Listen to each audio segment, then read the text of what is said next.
Hey, everybody. Welcome to another episode of Wrong About Sports. I am happy, then really mad, then really happy Chicago Bears fan, Brian McDaniel. I am ecstatic Vikings fan, Carla Bigham. And we are Wrong about sports. Whoa. Wow. Today ended up being a day in the NFC Central or North Central. That's how old I am. Old NFC Central. Yeah, I mean, Vikings did great. Bears won in an entertaining, interesting fashion. Packers lose at home. Carolina. Whoa. That'll get a lot of people out of their survivor pools. And then the Vikings obviously beat Detroit in Detroit. Yeah. So big division game. Right now, the Vikings are in last place at 4-4.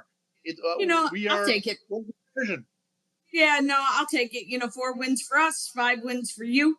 It's a big division road win. I think it's just a big, big win for the team. Like obviously that had a real rough beginning. They won 27-24. McCarthy's first game back, third game like ever in the NFL. He was 14 for 25, 143 yards, 2 tutties, interception. He had 25 yards rushing, and then he also had a rushing touchdown. I think I was impressed with the play calling until the last series, which was questionable. Where you had incomplete pass that stopped the clock, and that was frustrating. Aaron Jones being back in the mix of things just shows you how important that element is for JJ and the offense. The dude cannot stay healthy for nothing. And so I think they'll probably move. My gut is they will. I think is he in his first year of 2-year contract? I think. The extension. The extension. Yeah, so he has 1 more year. I doubt that they will extend that because the dude you get a half the season out of him at best. But when he's in, he's so healthy. He's so helpful. He's on the wrong side of 30, and running backs don't last longer than that. Right, but he had 20 receiving yards, 78 rushing yards, and he just opens up the playbook and allows for options for him. And then Jefferson had his second touchdown of the year. Addison had a couple nice receptions for 48 yards total. Hawk had a great touchdown. Defense had a game. They sacked Goff 5 times. Goff was 25 for 37. Man, does that guy like to attempt to throw that ball. And he had 284 yards and a couple tutties himself. Laporta, man, did he have a really hot beginning of the game. Just quintessential Flores. They can't stop defense. They can't stop the short pass. But he had a game, 6 receptions, 97 yards and a tutty. They didn't have a run game. Amonte Brown had 97 yards. JJ was also sacked 5 times though, which was not good. Took a couple big hits, but he was fine. But we were surprisingly better at the pass defense than we were. Anyway, I don't know. I just thought it was a really good win. Really needed this one. And I just think we need to really do better with our tackling, our defense. Cashman is a beast. And this defense is different when he's in there. It's just plain different. But I don't know. I was watching my own games. I didn't get to watch any of the Vikings games. I was watching Bears Bengals. But how did it feel? Did it feel like from beginning to end that the Vikings were kind of in control? Because I was following the score. Or did it feel like they were in danger of giving up the lead? And then the end was a little dicey. Not dicey, but it was like, oh, what are we gonna do? We're gonna do what the Bears do, or are we gonna do what the Packers do? Sorry. Packers just losing. Lost. And so, but they gritted it out. They gritted it out. But I don't. I mean, they were. I think they were in pretty good control. I actually thought the officials called a really good game. There, in my opinion, there weren't any like questionable calls. But so that was different. I'm anxious to hear because you've complained a couple weeks on some of the Bears getting pushed around. So we'll talk about that during your segment there on the Bears. But they were, I kind of thought they were in control, which was weird to be a road game in Detroit and in control of the pace of the game. So something was off on Detroit. I didn't see Dan Campbell, who I love and adore. I just think he's literally like my favorite coach. I didn't hear his post game. I didn't hear any of his post game, but yeah, we got Baltimore next, and they kind of stink right now, but Lamar Jackson's back. He's going to be back. Yeah, Lamar's going to be back, so that's a whole different element. You gotta always have like a ghoster, watching him, and Derrick Henry, and then now I'm drawing a blank to the wonderful tight end, but I got beat by him really badly in fantasy football last week. Mark Andrews. That's it. He has the tight end that you like. So. Yeah, I do. Yeah. And he beats me a lot in fantasy football. And so it's unfortunate. He got like 3 touchdowns last week. So, and that's what I mean. Like when Flores' defense can't stop that short pass, and it's going to be week 10, and it's like you can't figure this out, bro. And Harrison Smith, I mean, he got a nice fumble recovery, but I don't know. Anyway, it just seems like they can't complete their tackles. But I mean, Murphy had a really good game for us. But it was just really, I think, a really needed win, and I think the division win is big. On the road, huge. Yeah, and I think it was big for McCarthy. He looked a little weird running around sometimes back there. Like I don't know what that was about. Like it's like he didn't know which lane to follow his fullback. Well, he's young, he's new.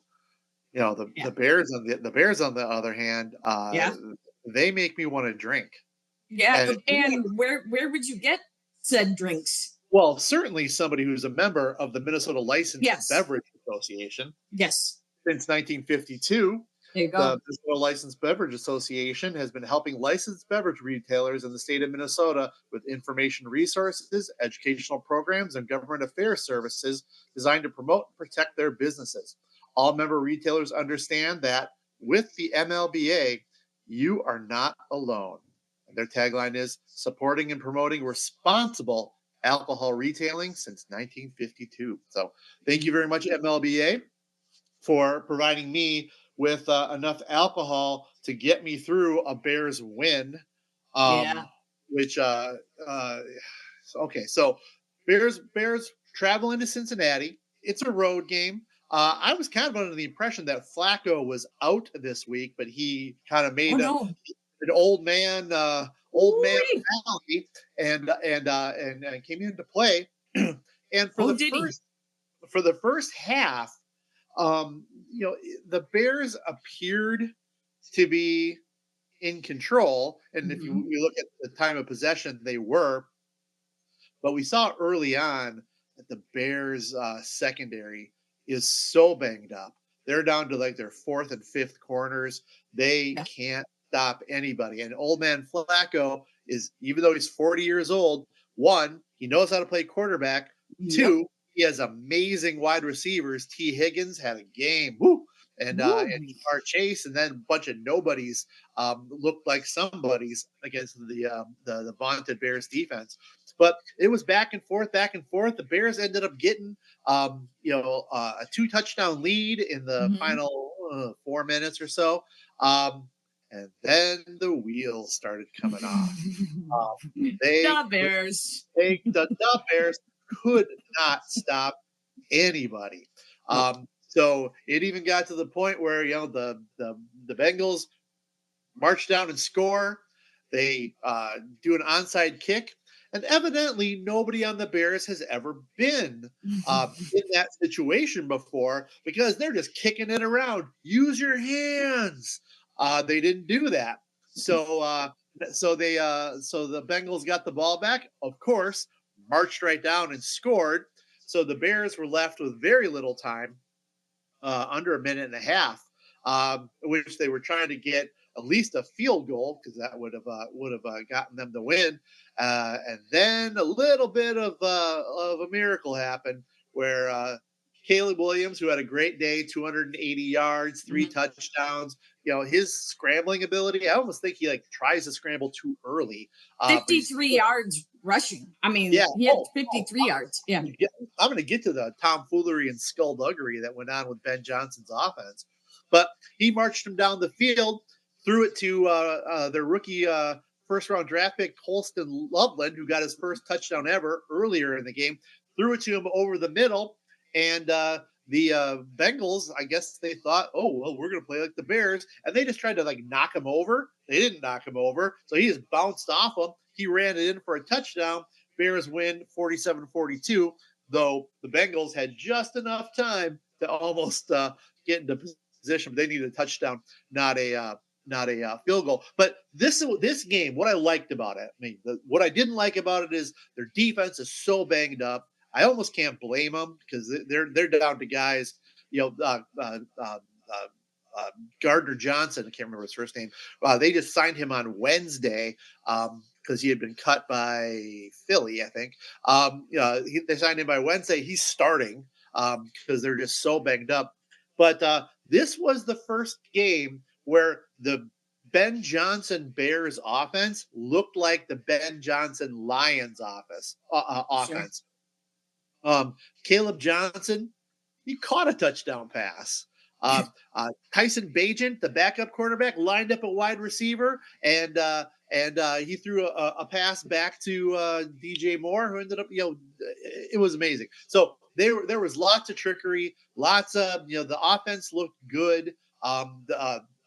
DeAndre Swift was hurt this week, Right. and then our seventh round pick, Kyle Manungai, got 176 yards and looked amazing. Now, it's the Bengals. 26 attempts. I mean, he was trying. He's He was working. rich, but he 6.2 yards per carry, which is pretty awesome. And Yep.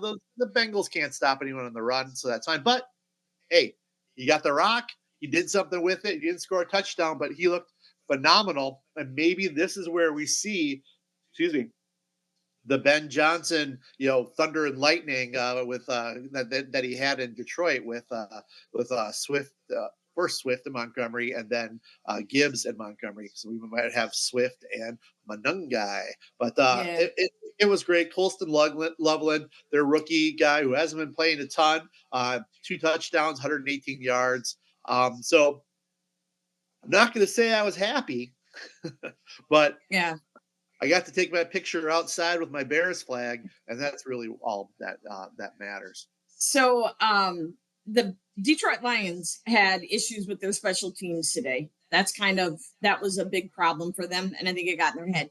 And also, Chicago had a little bit of an issue right off the bat with the Bengals because didn't they have a kickoff for return? Yeah, well, Yeah. the Bears The special Bengals let yeah. one go through, or the Bengals No, ran one, Bengals ran it back, ran one back. Bears special teams today were horrendous. There were Yeah.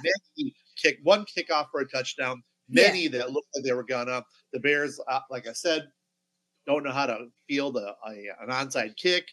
They missed Yeah. a couple of field goals, one of which they got the re-kick because the Bengals were offsides, which allowed something bad to turn into something good. But yeah, the special teams, their coach Hightower is probably going to have some splaining to do during film time this week. Well, and I think I think the Vikings kind of have that locked down. We did really well the last couple of weeks with special teams. In the beginning, we were a little shaky, but I think we've got that figured out. Knock on wood. But I think both the Lions and Bears have some work to do in that area. Yeah, so Flacco, 31 of 47 470 yards, 4 tutties, 2 interceptions. And Higgins, like you said, 121 yards. Jamar Chase, 111 yards. Chase Brown, the running back, had 75 yards receiving. I mean, so Flacco was just throwing it all over. They couldn't run. They could not run the ball very well, and then they were behind, so they were throwing and throwing and throwing. Yeah. To your point, because the secondary of the Bears is banged up, and so the guy just had an air game today. But wowza for old man Flacco. Well, you kind of asked, what did I think of the officiating a little bit? Yeah. What happened today on the officiating? Well, nothing egregious happened. Okay. Maybe they heard you. Maybe they watched this podcast, Brian, and they were like, "Okay, we hear you, McDaniel."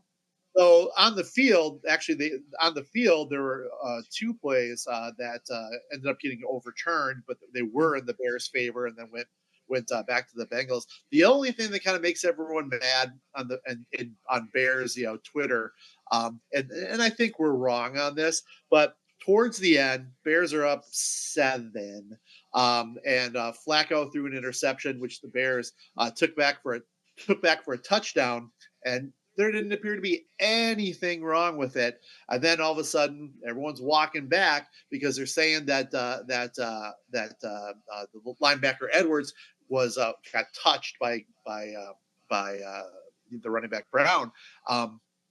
And we looked at the tape many times. I mean, Brown might have breathed it on him a little bit. His pinky may have grazed him, but not in an attempt to catch it just as he was flying by.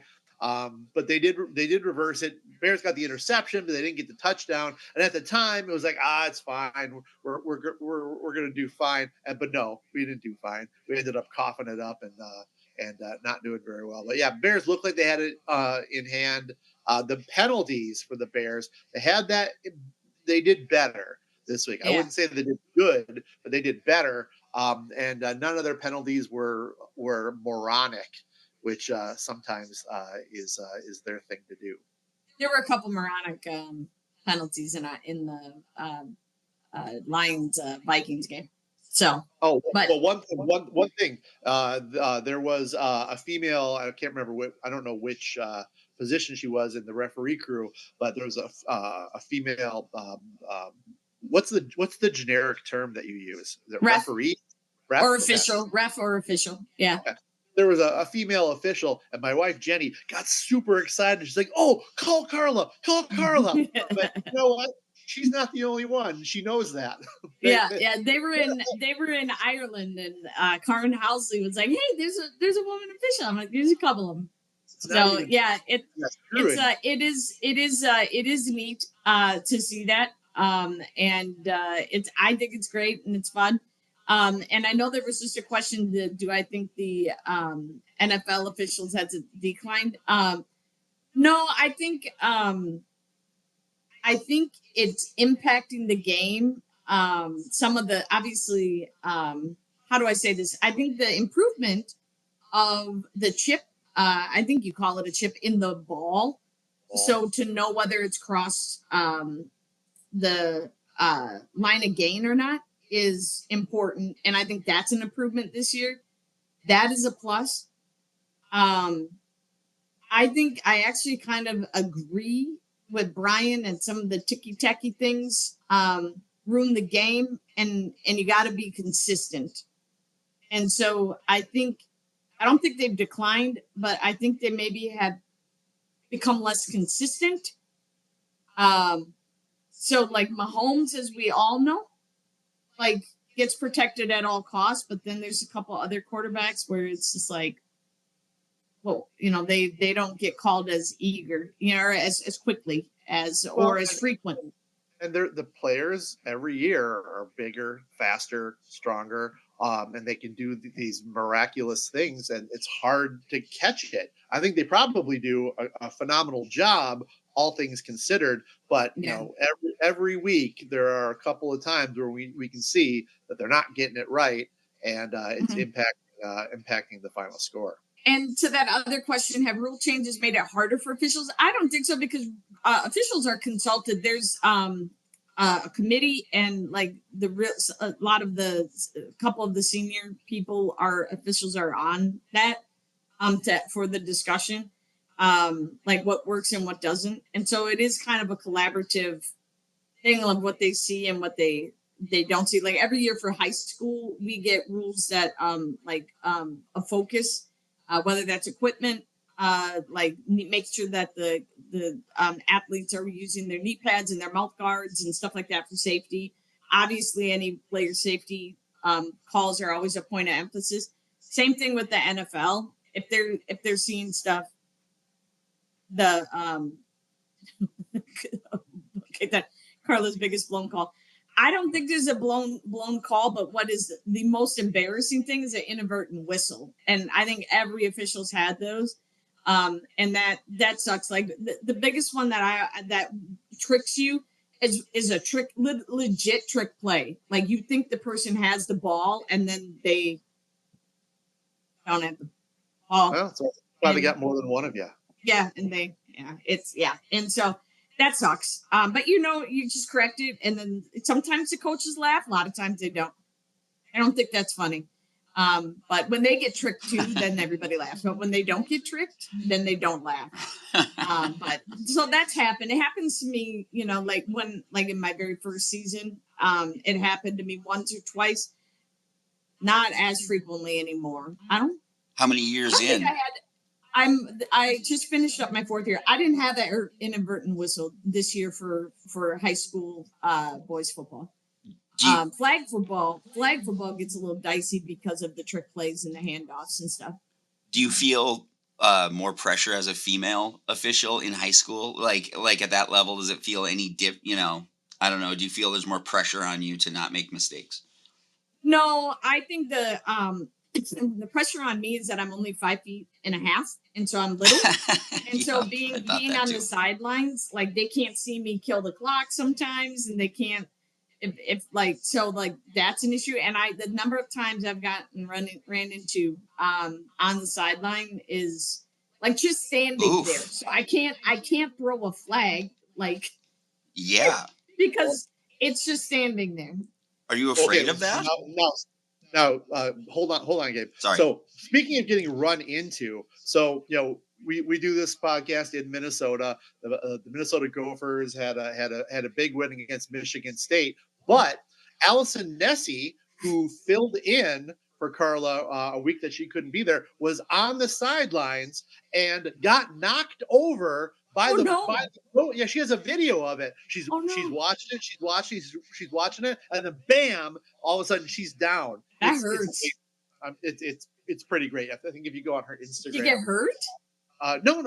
Oh, no, she's had a couple of surgeries. So no, I've gone ass over tea kettle twice in a scrum, and that's especially I'm 46, so I can still take a hit.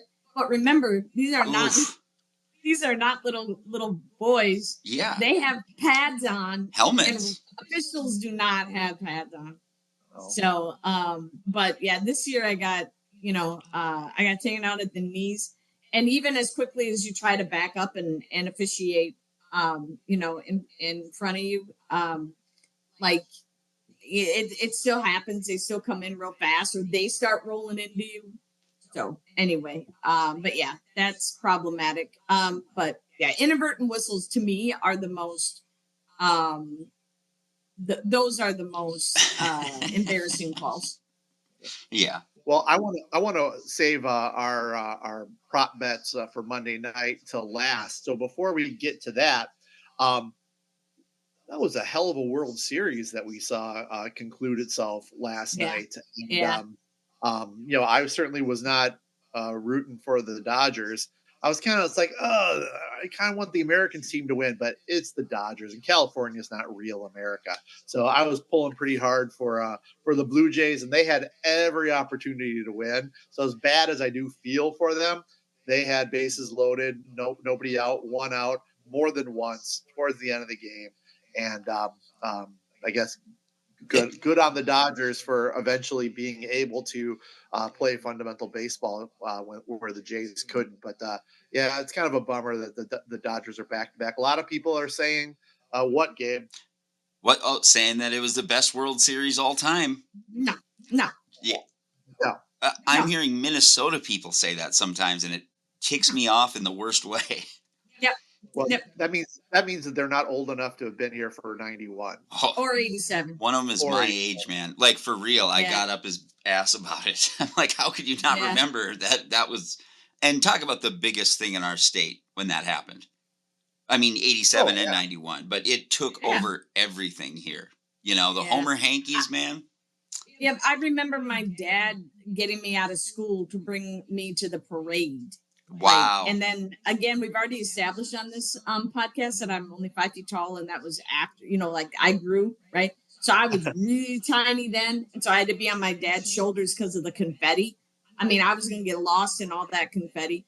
But to see, Juan Berenger and Al Newman, Kirby Puckett, Kent Herbeck, Tom Bernansky, Bruno, all yeah. those guys, Burt Blyleven, all of those guys in their minks, and in the convertibles and driving down Minneapolis. Like, come on. I mean, that was, you don't forget that stuff. You don't forget that stuff. You just reminded I was me. pretty damn young, and I was pretty damn young. So you just reminded me that we had, and I've totally forgotten this, but we had Tom Kelly. So the Twins that offseason sent out a bunch of their, like a little 4-pack of players and managers or coaches, whatever, to go to all the junior highs and elementary schools. So this had to be 91. And they came to my school, and some kid in my class he was a joker, but I mean a polite one kind of, but he stood up and Tom Kelly was taking questions and he said, Mr. Kelly, I'm left-handed and throw 99 miles an hour. Is there room for me on the team or something? And Tom Kelly just got dark, and he goes, well, first of all, I can't tell if that's a young man or a young lady with that long hair. It was just like a brute, to where the teachers afterward were apologizing to the kid. But Dan Cole told at a comedy show a funny story about him after the 91 World Series, where he saw him in the tunnel. He was a reporter. So right after the win, and Tom Kelly's marching down the corridor, and he said, nice win, nice win, TK. And TK didn't even look at him. He just walked and goes, that's why they pay me the big bucks. So I really like Tom Kelly as my end result with this. Yeah. That's a treasured memory. I'm so happy that both of you got to see that. I mean, quite obviously. I mean, here's what I saw. I mean, I think everybody knows that the greatest World Series of all time was in 2016. No. Agreed. Where the Cubs won their Game 7. But I think I understand, Gabe.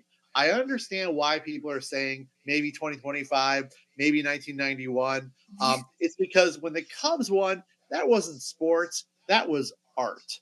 And it's just in a different category all by itself. So when people say ignorant things like they choose a different World Series, I have to give them some grace.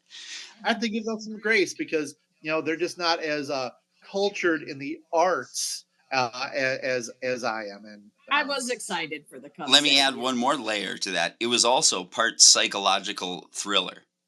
Because it was that you cannot get away from the psychology of the pressure of that curse. It truly was the 10th man out there. I was getting triggered a little, when they get to the extra innings of Game 7. Oh yeah. Remember, Cubs were way up, and then they let the Indians back in it. And one of my claims to fame, if you can call it that, is on Facebook as the Cubs are coughing it up. The Speaker of the Minnesota House of Representatives put on Facebook, has anyone checked on McDaniel? I'll tell you, I was not doing well. I sat sorry. No, Gabe. Oh yeah. You just triggered another Cubs memory when the 2003 game, the Moises Alou National League Championship, the Bartman Bowl. I watched that game next to Ron Santos' son when I was living in California, And Oh, yeah. we were the only two Cubs people like cheering for him. And then he revealed he's Ron Santos' son halfway through, and I checked his ID. But it just thrilled me to no end that I got to watch it, just asking him questions about, the players that he remembers and stuff. But then we watched that together, and whatever. It was a bad night. So yeah. Is it the son that made the documentary about Ron Santo? I thought it was his kid. It's called This Old Cub. I watched This Old Cub, and I don't think it was this guy seemed like he was a pretty firm alcoholic. I probably shouldn't have said that, but you know what I mean. At least at that time. Hey, I was not so great either. Allegedly. As the podcast lawyer, allegedly. Allegedly. And and actually I was just trying to be entertaining. Let's just pretend it was I'm completely unhinged. Maybe he's dead, who knows. Let's shift over to Can we say one thing about the pack besides no pack, no? No pack, no. And it's not a good thing. And I'm being serious, not a good thing. Tight end Kraft. Yeah, he got a knee injury late in the game. He'll know more tomorrow, but doesn't sound good for the rest of the season. And that's Love's kind of like go-to guy lately. Because Romeo Doubs, he's back.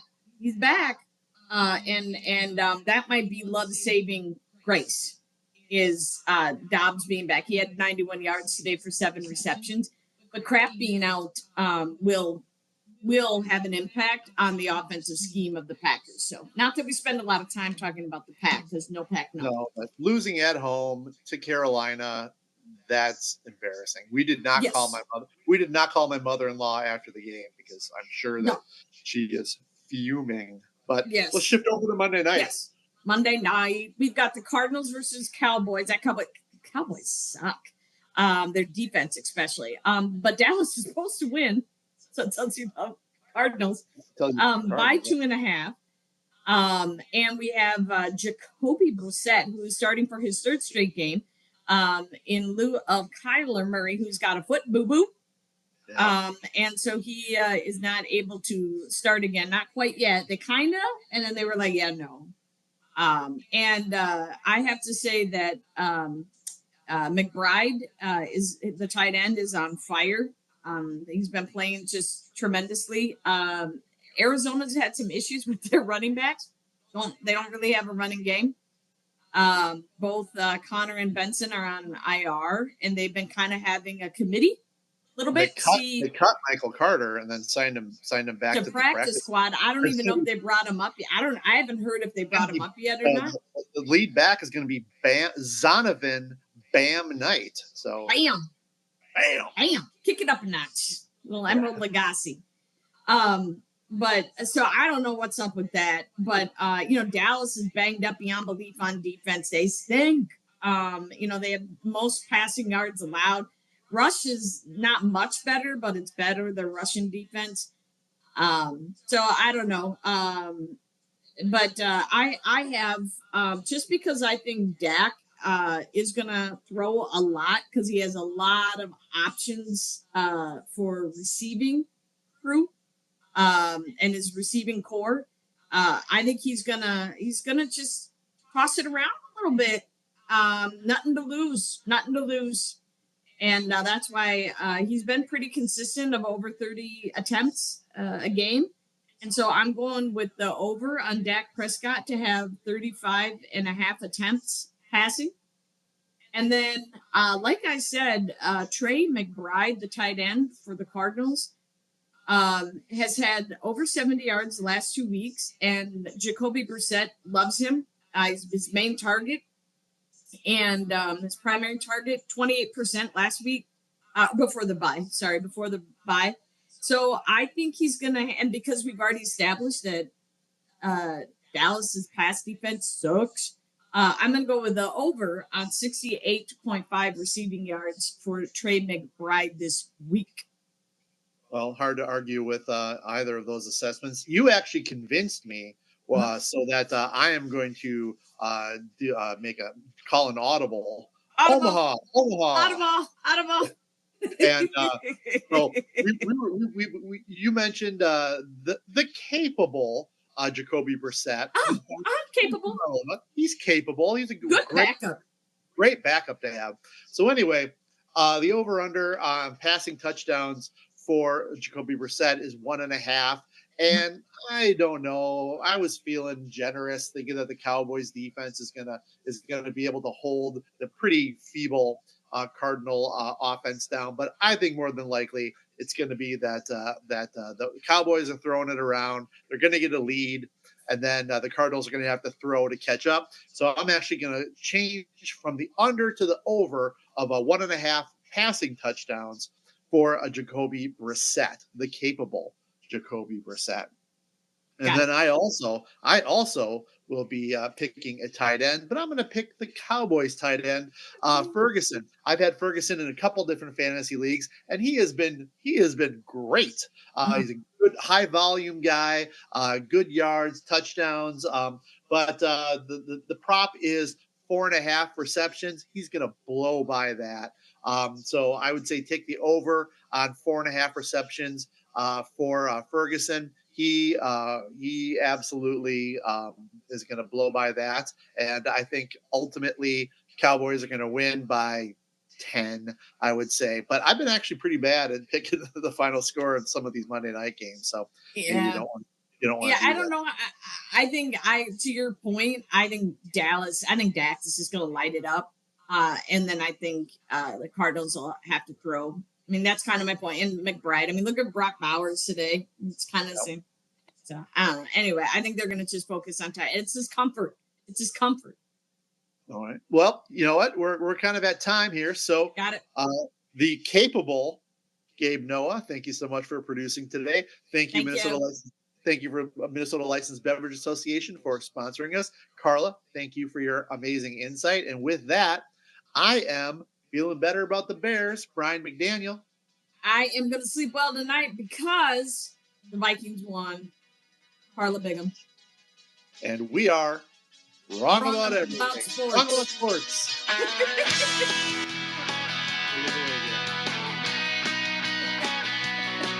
MBC. No relation to NBC.